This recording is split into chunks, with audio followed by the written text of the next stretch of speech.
One of the most powerful tools developed in the 20th century for use in labs for scientists, biologists, chemists, etc., was something called the NMR, the nuclear magnetic resonance. That's what it does, is it looks at the nucleus of an atom using magnetic fields and looks how it resonates and is able to tell what that sample is. And the story goes that when this was being developed, that federal agents came to the lab and they wanted to know what was being done with the nuclear waste. It's in the name, nuclear. And the agents had to be convinced that just because it was the word nuclear, that doesn't mean that it was like explosions, nuclear bombs. It was something different. That there's actually other ways to use that word nuclear. You can talk about nuclear as in nuclear power, or talk about nuclear, in this case, nuclear testing. And this is something that we have, many of us experience, the use of an NMR. We don't call it an NMR though. What happened is when NMRs got big enough that you could put an entire human in one, that they ended up renaming them. So an NMR in a lab, when they make it big and put it into a hospital and do tests on people to see, for example, how my shoulder is doing before I had shoulder surgery a few years ago, they call it an MRI, magnetic resonance imaging. They got rid of the word nuclear because they didn't want to scare the patients, because they couldn't be certain that that word nuclear wouldn't evoke the wrong sense of the word nuclear explosion as opposed to nuclear power or nuclear medicine, nuclear tests on the nuclei to tell what you have, right? How we use a word matters, and how we, and those choices we make can have significant impacts. We're going to hit such a decision in just a moment as we look at the story of Abram and his nephew Lot. So just keep that in the back of your mind as we go back over the story of Abram, a story we've been telling for the last couple weeks. So Abram, he leaves for the promised land. He takes with him his family, which includes Lot, and they get to the promised land, and he and Lot have to split up. They have to split up because their flocks have gotten big enough that they need more pasture. And Lot goes one way, Abram goes the other. Lot ends up in the part of the country where there are some cities. And so he lives in a city. And this ends up it gets him in some trouble. Lot's a decent guy. He's a good neighbor. You'd want to have known him, right? But he does end up in some trouble in this story. So Abram is doing his thing. He's out in the pasture, to have his livestock in pasture. And in Genesis 18, we read that three men show up. And Abram treats them as guests. He says to them, let me give you refreshment. Let me give you food and let me give you drink. And then you can be on your way. He's offering them hospitality. Not hospitality like pull up a cot, I'll make the bed and you can stay here for a week, but hospitality for right now, which is good. And he cooks up Sarah cooks up for them 36 pounds of flour worth of bread. So they have road food, right? They slaughter a goat and they eat that between them, which is a lot of meat for 4 or 5 people. And so these are the people who then tell Abram, you'll be a father, you'll have a child. And Sarah laughs. They end up having that child. Sarah names the child Isaac, which is laughter. And that's what unfolds. But these 3 guests, they are on their way. This is where that sentence, that line that many have entertained angels unaware, that's what's going on here. Abram has entertained angels unaware. And then God has this chat with Abram because he wants to level with Abram about what's about to happen down in the city where his nephew Lot has settled in. And so God asks Abram, what do you think? Sodom, not a good place. And Abram says, if you find 50 people, 50 righteous people, will you spare the city? And God goes, yeah. And Abram goes, Far be it for me to haggle. He goes on to haggle. Far be it for me to haggle. What about 40? Let's do 40. If I could find 40 good people. God says, yeah, I could do. I just don't want to push my luck, but what about 30? And he keeps on at this until he gets down to 10. And he knows his nephew Lot is down there, and Lot has some family, so that's probably worth 4 or 5 of those 10. So he's, okay, and that's when he stops. So if you find 10 people, you'll spare the city. Okay, I will spare the city. Okay, good, spare the city of Sodom. And then we go to the next chapter, and we read of these 2 messengers, these 2 angels that appear as men, showing up to the city of Sodom. And where did the third one go? We don't have a clue. No clue. But 2 of them are still on the road. They get to the city of Sodom, and we read that they meet Lot at the gate in the wall, the wall around the city, which tells us 2 very important things. First, it's a walled city. And a walled city is its own thing. That's a city-state that is impervious to anyone else. You can't mess with a city. In that time, siege warfare has not been invented yet. Like, there is no way to get through a wall. Like, you could have an entire army sitting in front of that wall, and that army is going to get hungry just as fast as the people who are in that city, except the people in the city have some stores laid in. And so, like, a walled city is just impervious as long as the gate holds. This gives us the number 2. Lot has been entrusted to watch the gate. The gate is everything. The way that city-states, walled cities, fall in that time period is when someone gets through the gate, finds a weakness somewhere in the city, or is able to go open a different gate. Like, it's when you let unknown people run around in the city, that's when there can be a problem. And so Lot is guarding the gate, and the lives of every single person in the city are riding on his decisions as the person at the gate. And so you don't put people in charge of the gate unless you trust them completely. And that's how they trust Lot. They trust him with their lives. Okay. So Lot is confronted with this challenge. He's got these 2 guys in front of him, guys he has never seen before. What's he going to do? And so he says, where are you going to spend the night? Do I know who you're spending with? Well, they vouch for you, right? He's trying to figure out what the situation is. And they say, no, we're just going to spend the night in the city square, just outside in the city square. Beautiful night out, stars, it'll be great. And he can't do this. He cannot allow this. Because if he's going to let 2 people who they don't know be able to run around the city, non-starter. Not going to happen. That's too much of a risk. So he insists.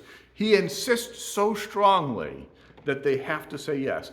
They can't not say yes. He is being, you have to come to my place. You have to come to my place. You're my guest. You have to come to my place. So he insisted so strongly that they went with him and entered his house. And he's telling them the same thing that his uncle Abraham said, I will give you refreshment, and then tomorrow you can be on your way. Which again, isn't that perfect? Like, I don't know who you are. You don't have anyone in the city that can vouch for you. I will take you into my house. I'll give you refreshments, and tomorrow you can just keep on going. It'll be great. Problem is solved. He has kept the city safe. He has not offended people traveling. All he has to do is give them some refreshments and get them on the way tomorrow. And I wish that was the end of the story. It's not. Because someone realizes what Lot has done, goes to the people of the city council, the men of the city council, the people ruling the city, and complains to them, and they show up at Lot's house.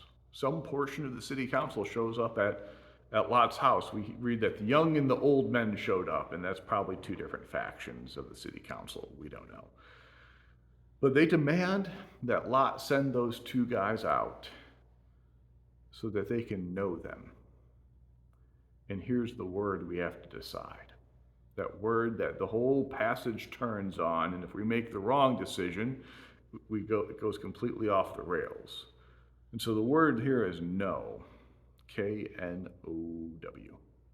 And there are two ways that word is used in the Bible.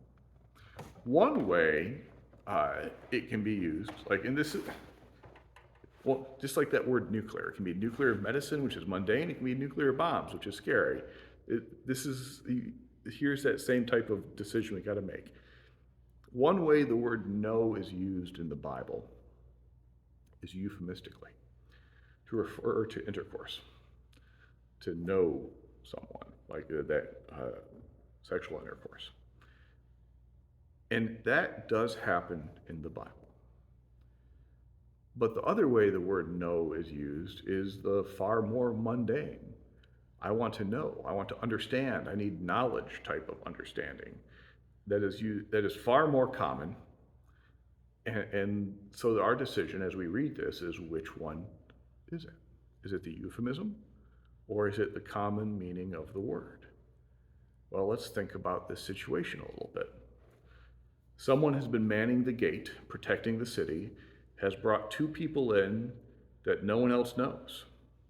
And he brings them to his house, and he has made arrangements. He'll give them refreshments, and he'll get them on the way the next morning, and he can explain this to the city council. But the city council, well, they want to know these two guys. They want to know what's going on.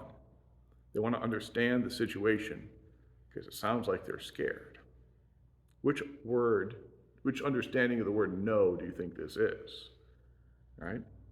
I believe it makes far more sense here that they are concerned for the safety of the city, and they're reacting out of a sense of fear, a fear that these two people are spies and they want to know who they are. And it's sort of implied that they're going to go to lengths to figure out, lengths that could involve hurting, torture. Like, if I can't get it out of you, I'll beat you out of it type of a thing. And Lot has the situation under control. Like, he was entrusted to be in charge of the gate. He's been in charge of the gate. He's brought these two guys in. He has them. He's going to get them back on the road the next morning. That's his commitment.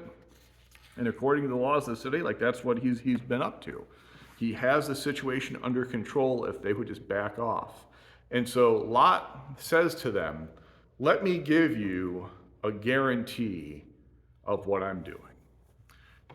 This is the type of thing when Joseph needs a guarantee that people are telling him the truth about it's in Genesis 42.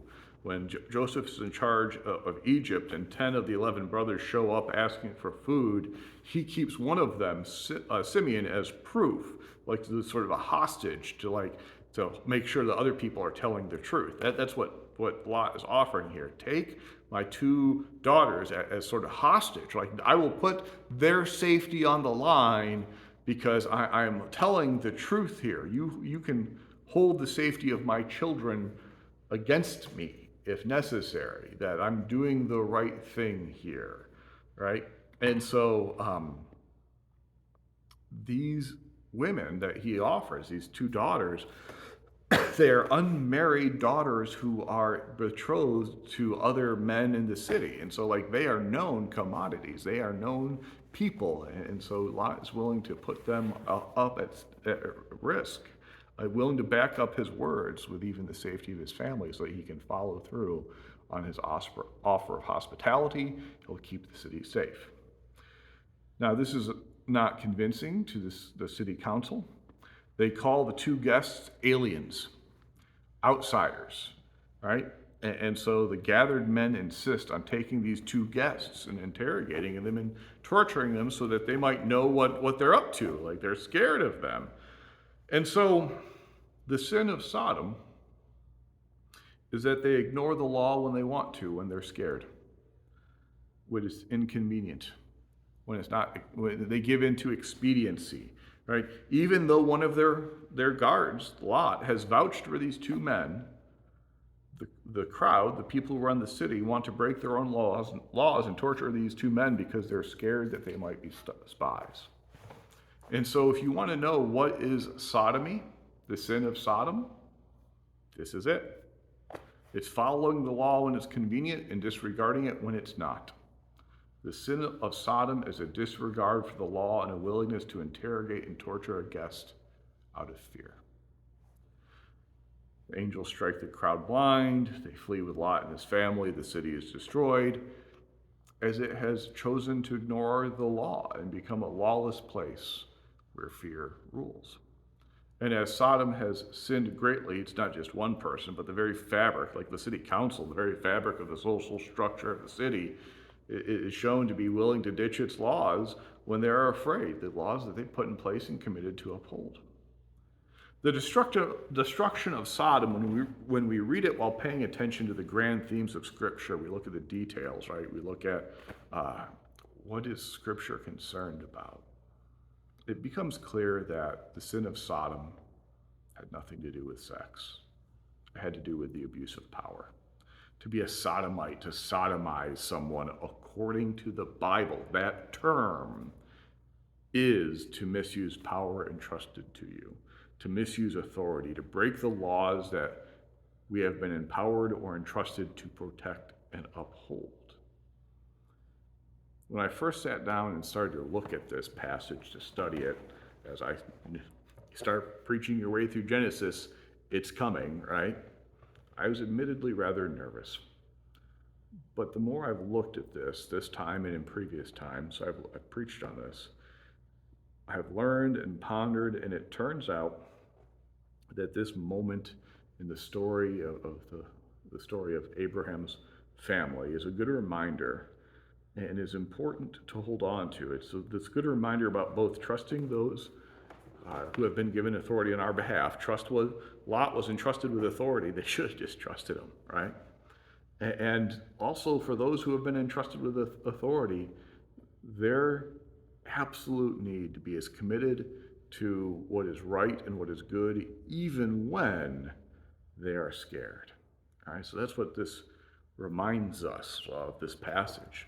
But more so, just the way that this passage has been misused and misread for many years, the way it has warped people's understanding of what's happening here, it reminds us the importance of going back and reading it again, so that we understand that NMR is not going to create nuclear waste, and it is completely safe to be in one when we need to have tests run on our bodies, in the same way that the sin of Sodom, it's nothing to do with sex. It's all about using power and using it well. By the grace of God, may we do that. May we use power well, power that we have been entrusted with to serve and love our families, our church, and our community. Amen.